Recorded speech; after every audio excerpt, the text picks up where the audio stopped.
Hello student, इससे पिछले video में हमने क्वेश्चन 13 से लेकर के 22 तक करवा चुके हैं।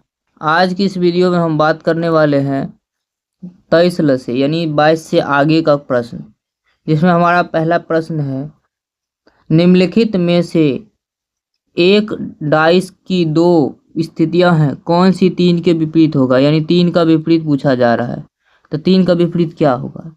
तो यहाँ देखिए, कोई ऐसा सतह है जो दोनों में कॉमन है? नहीं है। तो ये जब इस तरह का नहीं रहता है तो हम लोग क्या करते हैं, मास्टर रूल यानी एक क्लॉकवाइज घूर्णन की नियम लगाते हैं। तो क्या हो जाएगा, यहाँ कौन सा सतह है जो दोनों में कॉमन है। तो इसमें क्या है, 6 2 5 यानी दो कॉमन है, क्या हो जाएगा 2। तो यहाँ लिख लेंगे 2 और क्लॉकवाइज इसके घुमाते जाएंगे।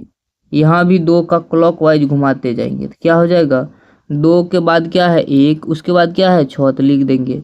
यहाँ भी क्या है, 2 के बाद क्या है 5, यहाँ भी, और 5 के बाद क्या है 3, तो लिख देंगे। क्या हो जाएगा, यहाँ पे 1 का विपरीत 5 होगा और 6 का विपरीत 3। क्या पूछा जा रहा है, 3 का विपरीत। 3 का विपरीत क्या हो जाएगा 6। 6 कहाँ है 1 नंबर में, इसलिए इसका आंसर हो जाएगा 1 नंबर। अब देखते हैं अगला प्रश्न क्या है। अगला प्रश्न है, एक घन जिसके फलकों पर 1 से 6 बिंदु डाले गए हैं, नीचे दिए गए दो अलग अलग अवस्थाओं का अध्ययन कीजिए और 3 का बिंदु वाला फलक नीचे हो तो ऊपर में कौन सा होगा। यानी 3 का विपरीत पूछ रहा है, क्या होगा। तो यहाँ भी देख लेते क्या है, कोई ऐसा सतह है जो दोनों में कॉमन है। तो हाँ है, 2 और 4 दोनों में कॉमन है। तो क्या हो जाएगा, यहाँ पे 6 का विपरीत 3 होगा और 3 का विपरीत 6। तो क्या हो जाएगा, यहाँ क्यों पूछ रहा है 3 का विपरीत। तो 3 का विपरीत क्या हो जाएगा 6। 6 कहाँ है, तो 6 है 4 नंबर में, इसलिए इसका आंसर हो जाएगा 4 नंबर। अब देखते हैं अगला प्रश्न क्या है। अगला प्रश्न है, किसी घन की एक सतह छोड़कर शेष सभी सतहों को एक समान रंग से रंग दिया जाए। ये डाइस का हिसाब नहीं है, यह घन कटिंग का है, इसलिए इस आपको हम नहीं देखेंगे इस वीडियो में। इस वीडियो में हम केवल देखेंगे डाइस चैप्टर का, ठीक है। घन की प्रत्येक सतह को रविवार दिन के नाम से लिखिए और शुक्रवार सतह, और यहाँ पे वो नहीं है, यहाँ दूसरा है, ठीक है। ये डाइस चैप्टर का है। तो क्या कह रहा है, इस हिसाब को हम देख लेते हैं।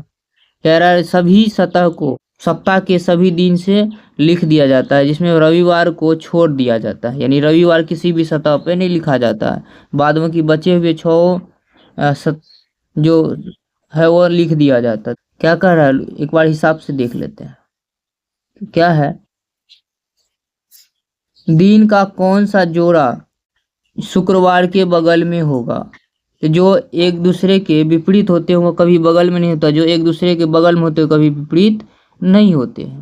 तो यहाँ देख लेते हैं क्या है, शुक्रवार बृहस्पतिवार का विपरीत सतह पर है। यानी शुक्रवार क्या है, बृहस्पतिवार का विपरीत, यानी शुक्रवार कभी भी बृहस्पति के बगल में नहीं होगा। उसके बाद कह रहा है शनिवार और मंगलवार एक दूसरे के विपरीत सतह पर नहीं है। तो शनिवार और मंगलवार एक दूसरे के विपरीत सतह पर नहीं है। तो यहाँ क्या हो जाएगा, सोमवार और बृहस्पतिवार आंसर हो जाएगा इसका, क्योंकि सोमवार और बृहस्पतिवार एक दूसरे के विपरीत जब नहीं है तो वह एक दूसरे के क्या होंगे, पड़ोसी में होंगे, यानी बगल में होंगे। अब देखते हैं अगला प्रश्न क्या है। अगला प्रश्न है, सोमवार की विपरीत भुजा पर कौन सा होगा। तो सोमवार के विपरीत भुजा पर क्या होगा। तो सोमवार का देख लेते हैं क्या है। सोमवार लिखी हुई सतह शनिवार की पड़ोसी सतह है, तो शनिवार का पड़ोसी है यानी शनिवार उसका विपरीत नहीं होगा। तो यहाँ देख लेते हैं क्या है, शनिवार विपरीत नहीं होगा। तो क्या हो जाएगा इसका भी, बुधवार और मंगलवार दोनों में से कुछ भी हो सकता है। तो क्या लिखेंगे यहाँ पे, आंकड़े अधूरे हैं। अब देखते हैं अगला प्रश्न क्या है। अगला प्रश्न है, यदि किसी आदर्श पासा की ऊपरी सतह में 5 है तो बताएं कि उसकी निचली सतह में कौन सा अंक होगा। यानी कौन सा पासा है, तो आदर्श पासा हम लोग जानते हैं, जो लूडो का पासा होता है वही होता है आदर्श पासा। आदर्श पासा में क्या होता है, दो विपरीत सतहों का योगफल 7 होता है। तो यहाँ कह रहा है 5 ऊपर में, तो क्या हो जाएगा 2 नीचे में होगा, इसलिए इसका आंसर हो जाएगा 2 नंबर।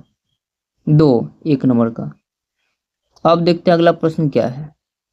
अगला प्रश्न है, निम्नलिखित में से कौन सी संख्या किसी आदर्श पासा की पड़ोसी सतह नहीं हो सकती है। आदर्श पासा की पड़ोसी सतह वो नहीं होगा जो जिसका योगफल 7 होगा। जैसे यहाँ 1 6 1 6 कभी भी पड़ोसी नहीं होगा, क्योंकि इसका योगफल 7 हो रहा है। ये एक दूसरे के विपरीत होते हैं। और अब देखते हैं अगला प्रश्न क्या है।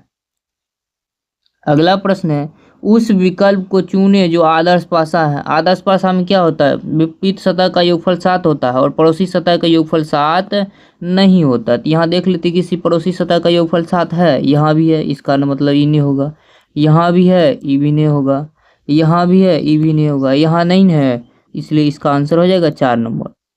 ये आदर्श पासा है। अब देखते हैं अगला प्रश्न क्या है। अगला प्रश्न है, उस विकल्प को चुनाव करें जिसकी विपरीत सतह के अंकों का योग 7 है।